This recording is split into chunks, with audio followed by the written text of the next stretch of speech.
And these ideas weren't being widely taught. They were city-oriented ideas at the time. Generally speaking, the further you got from cities, the less people identified with or even knew about a French nation. To the mass of peasants, and therefore to most inhabitants of France, the meaningful world and identity seldom extended beyond the village. Even as late as the mid-19th century, a French observer described the countryside by saying, "Every village is still a little world that differs from the neighboring world, as Mercury does from Uranus. Every village is a clan, a sort of state with its own patriotism." France was also linguistically diverse. Most subjects of the king didn't speak standard French, and instead spoke a wide variety of languages and dialects, which complicated claims at the time about France being a singular French nation, which meant that the nation, as the revolutionaries were pitching it, didn't really exist yet. The revolutionary Mirabeau, for example, called France nothing but an unconstituted aggregate of disunited peoples. It was a problem that had occurred to French thinkers in the decades before the Revolution, and in the early 1770s, Jean-Jacques Rousseau wrote down a solution for it. He offered it in the form of advice to reformers in the Polish-Lithuanian Commonwealth, which was typically just called Poland. Poland was under threat at the time by its neighbors, and actually about to be carved up by them. The clarity and the level of detail that Rousseau offered, I think, is startling. He told them the problem was Poland was weak from anarchy. It was disorganized and internally divided. Because of that, it was unstable and at the mercy of its neighbors' whims. To fix that, Rousseau told Poland to infuse into the entire nation the spirit of its confederates, to establish the republic in the Poles' own hearts, so that it will live on in them, despite anything their oppressors may do. To do that, Rousseau said, Poland needed national institutions. Those national institutions would give form to the genius, the character, the tastes, and the customs of the Polish people, to the things that caused them to be themselves rather than another people. Give a different bent, he says, to the passions of the Poles. In doing so, you will shape their minds and hearts in a national pattern that will set them apart from other peoples. In order to raise the patriotism of the Poles to its highest possible level of intensity, he says you must begin by giving the citizens of Poland a high opinion of themselves and of their fatherland. Take stories of Polish glory, he said, and carve them in sacred characters upon each Polish heart.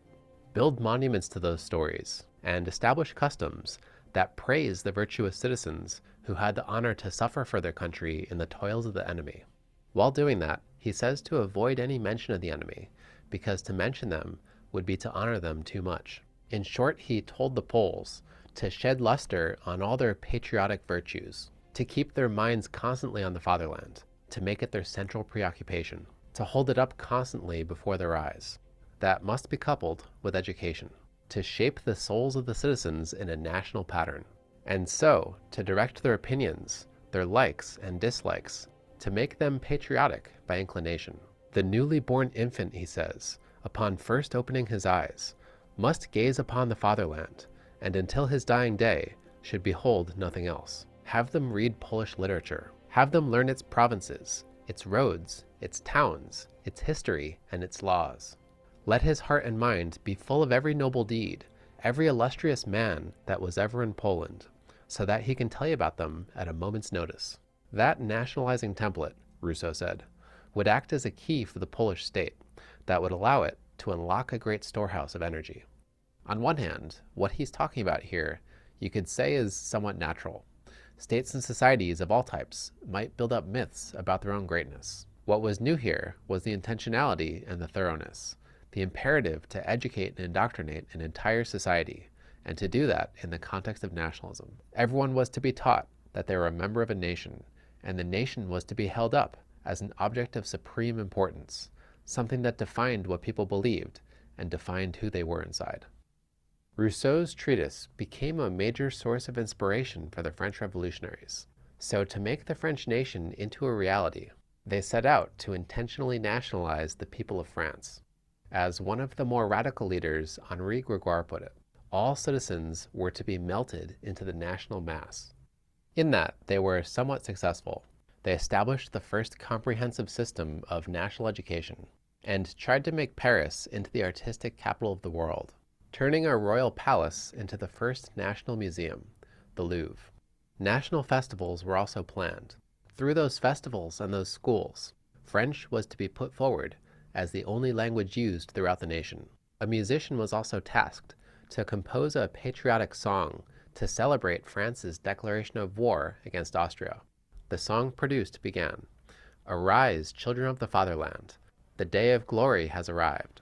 It then urges the French to charge into battle and let the enemy's impure blood water their fields. The song produced was the Marseillaise, still the national anthem in France today.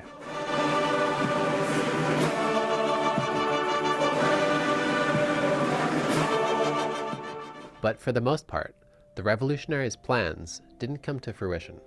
France was unstable and economically collapsing. The extremism of the French Revolution was divisive, even among the revolutionaries.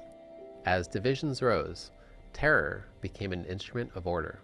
Chaos ensued, and order was only restored when Napoleon took power, consolidating France under himself as its new emperor. The project of nation building had largely failed in France, but the idea had been demonstrated. The word nationalism was coined in the late 1790s as observers tried to make sense out of what had just transpired in France.